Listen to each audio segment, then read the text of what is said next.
Well, let's quickly take you live now to the Supreme Court on some recent developments. What happens to the people? We are getting closer to a by-election. What happens to the people of Assin North? Because the court says this should remain in force until the substantive matter is determined. Yes, definitely. So it means that as the High Court had earlier on held, the seats for me, the people of Assin North will not be represented. And I think that for all these legal gymnastics that have been employed by the lawyers for Assin North, perhaps the by-election should have been conducted long ago. And I, in my view, think that there should even nothing in the way of the Electoral Commission to declare the seat vacant. The High Court has ruled, given a judgment, determining the status of the gentleman as not qualified to have stood for election and had actually cancelled the election conducted in the Assin North constituency. And the Court of Appeal subsequently struck out this appeal for non-compliance with the rules of the Court of Appeal. So there's no appeal pending. And I think the way is clear. But of course, the Supreme Court has ordered an expedited hearing and determination of this matter. Yes, I believe that the Supreme Court hearing definitely will also affirm all the principles of law that I have indicated had early on been established by the courts of Ghana. As Attorney General, it must really worry you that between now and whatever time that the Supreme Court would have had a substantive matter, the people of Assin North, their right to representation would have been taken away from them. I don't think there is any right to representation which has been imperiled at all. I mean, it must be established clearly that the Supreme Court has always exercised its powers to grant an injunction in constitutional matters. Way back in 1996, the Supreme Court granted an injunction against the MPP in the case of Rosemary Kwame against the MPP. The MPP was injuncted from proceeding to elect a candidate on account of the fact that the Supreme Court has exercised the power to grant an injunction. It's a court of law and equity, and therefore the main basis for determining whether an injunction ought to be granted is whether indeed a clear case of unconstitutionality has been established. And as I indicated in argument to the court, each passing day that the gentleman continues to unlawfully go to Parliament, he breaches the Constitution. So it's a running unconstitutionality. And I think that the Supreme Court is in its right to halt such a patent and running unconstitutionality. So you heard the Attorney General there, Godfred Yeboah-Dame, speaking to the press. We have the legal team for Mr. Michael Ankoma-Nifa, who took this particular matter. We can speak to Mr. Frank Davis. He's here with us. Mr. Davis. Thank you.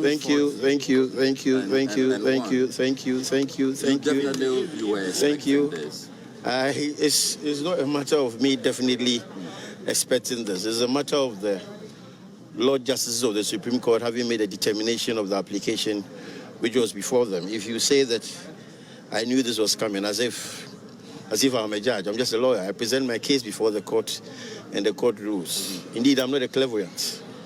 Well, because of what we had put before the court, my expectation was that the constitution of the land will be upheld and that the constitution of the land will be given its highest priority. And that is what has happened. One cannot involve in egregious breaches of the Constitution and still go around holding himself as a citizen of this country.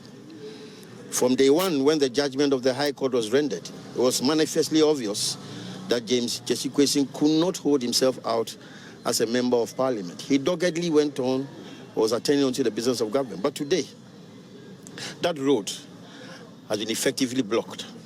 You can tread the path for too long, but it doesn't give you the right to do things which are irregular, unlawful, and an affront to the Constitution.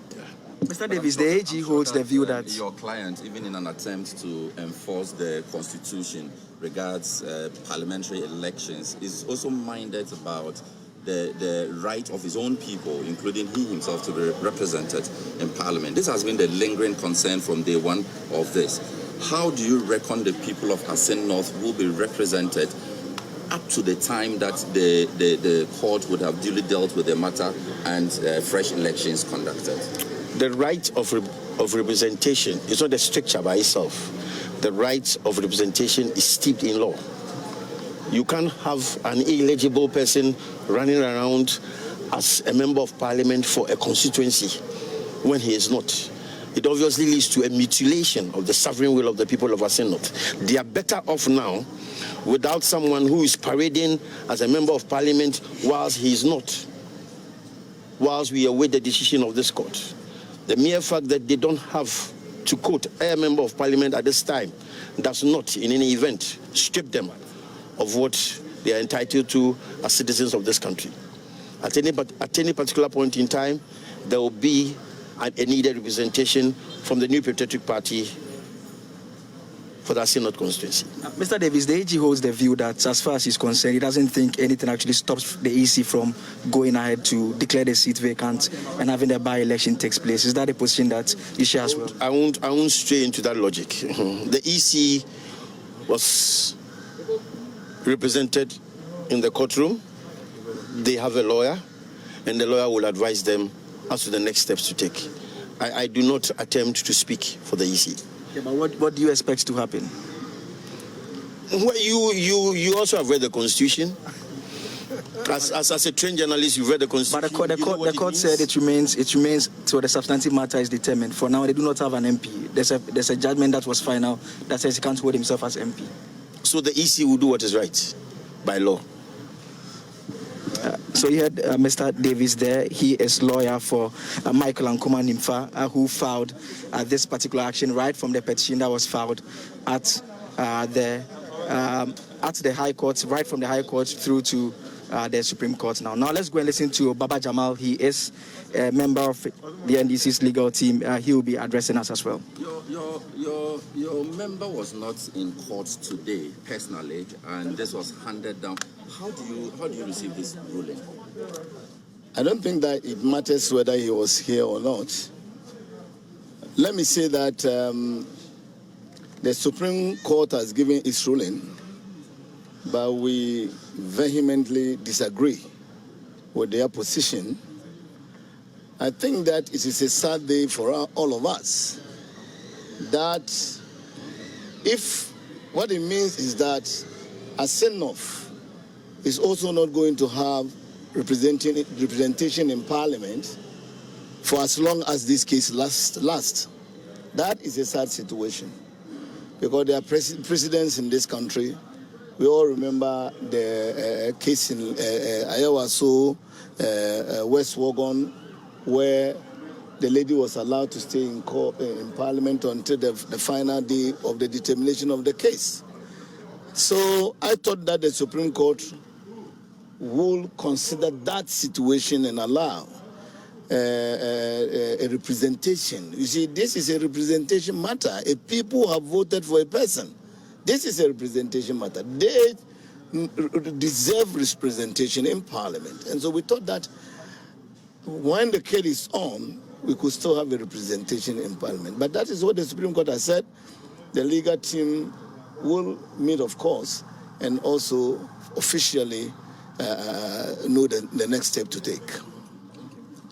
So he had Baba Jamal there. He's a legal practitioner and a member of the National Democratic Congress. And so if you are just joining us, the news that we have for you this mid-morning is that the Supreme Court has, by a 5-2 majority decision, ruled that Assin North MP James Gyekye cannot hold himself as Member of Parliament or attend to or present himself in Parliament until the substantive case which has been filed here at the Supreme Court is dealt with. I mean, the decision, this case started from July 2021 at the Cape Coast High Court after the 2020 parliamentary elections, where an election petition was filed by Michael and Kuma Nimfa. He's a resident of the constituency, saying that the MP owed dual citizenship and owed citizenship to Canada at the time of filing to contest the polls. And so the court ruled in his favor. An appeal was filed. The matter is still pending at the Court of Appeal. Portions of it was struck out. Then an application was done by Mr. Nimfa's lawyers here at the Supreme Court. And the Supreme Court has today, by a 5-2 majority decisions. In terms of the makeup of the panel, by way of the decision that was reached by the Supreme Court, the two justices that took the view that the MP should not be restrained are Justices Nene Amegacha as well as Justice Agnes Doji. So those are the two judges that took the view that he shouldn't be restrained. The majority that made the 5, there was Justice Jones Doche, there was also Justice Professor Mensah Bonsu, as well as Justice Yoni Kulendi and Justice Gertrude Tokonu. They made up the majority opinion that concluded that, as far as they are concerned, the MP should be restrained from performing parliamentary duties. And so, as it stands now, James Gyekye, who won the 2020 Assin North parliamentary polls, cannot hold himself as a member of parliament until the Supreme Court determines this substantive case which has been filed here against him. And one will ask, when will that case be determined? The Supreme Court has adjourned that matter indefinitely, and so we are waiting to see when that date will be fixed. And we brought you interactions between ourselves and the Attorney General, who takes the view that nothing actually stops the EC from declaring the seat vacant. We also heard from Frank Davis, who represented Michael Ankoma Nimfa, as well as hearing from Baba Jamal, a legal practitioner who is with the National Democratic Congress. And so that is the news and the latest we have from you from the Supreme Court. My name is Joseph Akable.